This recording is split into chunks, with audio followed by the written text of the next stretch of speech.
মাধ্যমিক 2026 প্রস্তুতির জন্য যে রেগুলার ক্লাস করার কথা ছিল তার প্রথম ক্লাস আজকে এটা আমরা করতে চলেছি। এটা মাধ্যমিক ভৌতবিজ্ঞানের প্রথম অধ্যায় বায়ুমণ্ডল সম্পর্কিত।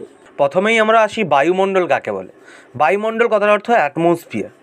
বায়ুমণ্ডল হলো পৃথিবীকে ঘিরে থাকা একটা গ্যাসের স্তর যা মাধ্যাকর্ষণ শক্তির কারণে পৃথিবীর চারপাশে স্থায়ীভাবে অবস্থান করছে।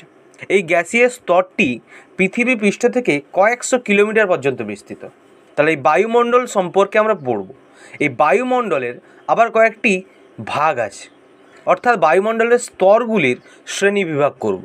আমরা বায়ুমণ্ডলের স্তরগুলিকে 5টি ভাগে ভাগ করতে পারি। প্রথমে আছে ট্রোপোস্ফিয়ার, দ্বিতীয় স্ট্র্যাটোস্ফিয়ার, তৃতীয় আছে মেসোস্ফিয়ার, তারপর আছে থার্মোস্ফিয়ার এবং অবশেষে এক্সোস্ফিয়ার। ট্রোপোস্ফিয়ারের ক্ষেত্রে আমরা দেখতে পাচ্ছি আবহাওয়া লেখা আছে, অর্থাৎ বায়ুমণ্ডলে এই স্তরে আবহাওয়ার পরিবর্তন হয়। এখানে জলীয় বাষ্প পরিমাণ বর্তমান। এই স্তরকে তাই ঝড় ঝঞ্ঝার স্তরও বলা হয়, কারণ এই স্তরে ঝড়, বৃষ্টি, তুষারপাত সব কিছুই হয়। দ্বিতীয় স্তরে লেখা আছে দেখো ওজোন স্তর।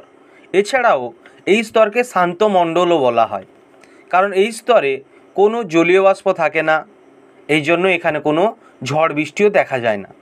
আর এখানে ওজোন স্তর যে লেখা আছে, এই স্ট্র্যাটোস্ফিয়ারে একটা লেয়ার আছে বা স্তর আছে যেটা ওজোন গ্যাস সমৃদ্ধ। এই ওজোন স্তর আমাদের ক্ষতিকারক সূর্যের যে ইউভি রশ্মি সেটা থেকে আমাদের ত্বককে বাঁচায়, নাহলে আমাদের ত্বকের ক্যান্সার হয়ে যেত। তারপর আছে দেখো মেসোস্ফিয়ার। এই স্তরে পৃথিবীর দিকে ধেয়ে আসা যেসব উল্কাগুলি বায়ুমণ্ডলে ঢুকে পড়ে, এই স্তরে ওই উল্কাগুলি পুড়ে ছাই হয়ে যায়। তারপর আমরা দেখতে পাচ্ছি থার্মোস্ফিয়ারে রেডিও তরঙ্গ মহাকাশ স্টেশন, অর্থাৎ এই স্তরে রেডিও তরঙ্গ প্রতিফলিত হয় এবং স্পেস স্টেশন বা মহাকাশ স্টেশন এগুলা এখানেই থাকে। অবশেষে আছে এক্সোস্ফিয়ার। এক্সোস্ফিয়ারে কী থাকে? উপগ্রহ এবং মহাশূন্যে মিশে যাওয়া, অর্থাৎ এটা বায়ুমণ্ডলের সবচেয়ে শেষের স্তর। এবার আমরা প্রত্যেকটি স্তর সম্পর্কে পড়ব।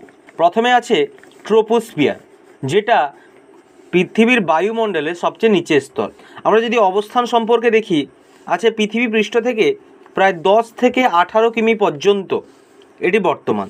এর বৈশিষ্ট্যে যদি আমরা আসি তাহলে দেখব আবহাওয়ার সমস্ত পরিবর্তন এই স্তরে ঘটে, অর্থাৎ ঝড়, বৃষ্টি, মেঘ, তুষারপাত এখানেই ঘটে, কারণ একে অশান্ত মণ্ডলও বলা হয়। এখানে তাপমাত্রা ওপরের দিকে ওঠার সঙ্গে সঙ্গে কমে যায়। আমরা ভূমিতল থেকে যদি ট্রোপোস্ফিয়ারে উঠতে থাকি তাহলে আমাদের তাপমাত্রা কী হবে? ধীরে ধীরে কমবে। এখানে বাতাস সবচেয়ে বেশি ঘন ও ভারী, কারণ কি? আমাদের মাধ্যাকর্ষণ শক্তি। তারপর আছে এই স্তরে পৃথিবীর মোট বায়ুর 75% থাকে। এরপর দেখব আমরা দ্বিতীয় স্তর স্ট্র্যাটোস্ফিয়ার। এর অবস্থান কোথায়? এর অবস্থান হলো ট্রোপোস্ফিয়ারের ওপর প্রায় 11 কিমি থেকে 50 কিমি পর্যন্ত। এর বৈশিষ্ট্য দেখো, এখানে তাপমাত্রা উচ্চতা বাড়ার সঙ্গে সঙ্গে বাড়ে। আমরা দেখছিলাম কি ট্রোপোস্ফিয়ারের ক্ষেত্রে উচ্চতা বাড়ার সঙ্গে সঙ্গে উষ্ণতা কমে যাচ্ছিল, আর এখানে কি হচ্ছে? বাড়ছে। অর্থাৎ ট্রোপোস্ফিয়ারের মতো নয়, উল্টোটা। এই স্তরে আগেও বলেছি একটা স্তর থাকে যেটা আমাদের পক্ষে খুবই গুরুত্বপূর্ণ।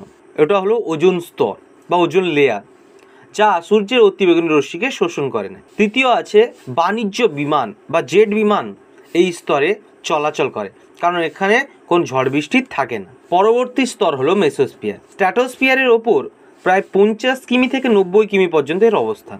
এর বৈশিষ্ট্যগুলি কি কি? এই স্তরে তাপমাত্রা আবার কমে যায়, যা -90 ডিগ্রি সেন্টিগ্রেড পর্যন্ত হতে পারে। আমরা দেখছিলাম ট্রোপোস্ফিয়ারে কি হচ্ছিল? উচ্চতা বাড়ার সঙ্গে সঙ্গে উষ্ণতা কমছিল, আর স্ট্র্যাটোস্ফিয়ারে উচ্চতা বাড়ার সঙ্গে সঙ্গে উষ্ণতা বাড়ছিল। এবার মেসোস্ফিয়ারে আরও দেখব যে উচ্চতা বাড়ার সঙ্গে সঙ্গে তাপমাত্রা -90 ডিগ্রি পর্যন্ত কমে যাচ্ছে। এটা সবচেয়ে ঠান্ডা স্তর। বায়ুমণ্ডলের যতগুলি স্তর আছে সবচেয়ে ঠান্ডা হলো মেসোস্ফিয়ার। এই স্তরে উল্কা বা মহাজাগতিক ধুলোবালি ঢোকার সময় জ্বলে যায়। আমরা শুটিং স্টার দেখি না, তারা খসা এই মেসোস্ফিয়ারেই হয়। তারপর আসছি আমরা থার্মোস্ফিয়ার, যেটা বায়ুমণ্ডলের 4র্থতম স্তর। এর অবস্থান কি বলছে? মেসোস্ফিয়ারের ওপর প্রায় 90 কিমি থেকে 800 কিমি পর্যন্ত এর বৈশিষ্ট্যগুলি হলো সূর্যের বিকিরণের কারণে এখানে তাপমাত্রা অনেকটাই বেশি। এর নিচের স্তরে কি হচ্ছিল, -90 ডিগ্রি পর্যন্ত চলে যাচ্ছিল। এই স্তরে তাপমাত্রা 500 থেকে 2000 ডিগ্রি সেলসিয়াস পর্যন্ত। এই স্তরে আরেকটি স্তর রয়েছে যেটাকে আমরা আয়নোস্ফিয়ার নামে পরিচিত। এখানে বেতার তরঙ্গ প্রতিফলিত হয় এবং এর ফলে কিন্তু রেডিও যোগাযোগ সম্ভব হয়। আন্তর্জাতিক মহাকাশ স্টেশন বা ISS এই স্তরেই অবস্থান করে। এবার অবশেষে আসছি আমরা বায়ুমণ্ডলের শেষ স্তর এক্সোস্ফিয়ার। থার্মোস্ফিয়ারের ওপর 800 কিমি থেকে প্রায় 1000 কিমি পর্যন্ত বিস্তৃত। এটি বায়ুমণ্ডলের সবচেয়ে বাইরের স্তর, যেখানে ধীরে ধীরে বায়ু মহাশূন্যে মিশে যায়। বলে রাখি, এই স্তরেই কিন্তু হিলিয়াম গ্যাস থাকে, কারণ হিলিয়াম সবচেয়ে হালকা। এখানে বাতাস খুবই পাতলা এবং গ্যাসের অণুগুলো একে অপরের থেকে অনেক দূরে থাকে। এই স্তরে কৃত্রিম উপগ্রহগুলি আবর্তিত হয়। এই ছিল আমাদের আজকের বায়ুমণ্ডল সম্পর্কিত আলোচনা। এটা আমাদের ফার্স্ট চ্যাপ্টারে আছে ভৌতবিজ্ঞানে। আজকের ক্লাসটা যদি ভালো লেগে থাকে তাহলে ভিডিওটাকে লাইক করে সাবস্ক্রাইব বাটনে সাবস্ক্রাইব করে নিও পরবর্তী ক্লাসগুলি জয়েন করার জন্য।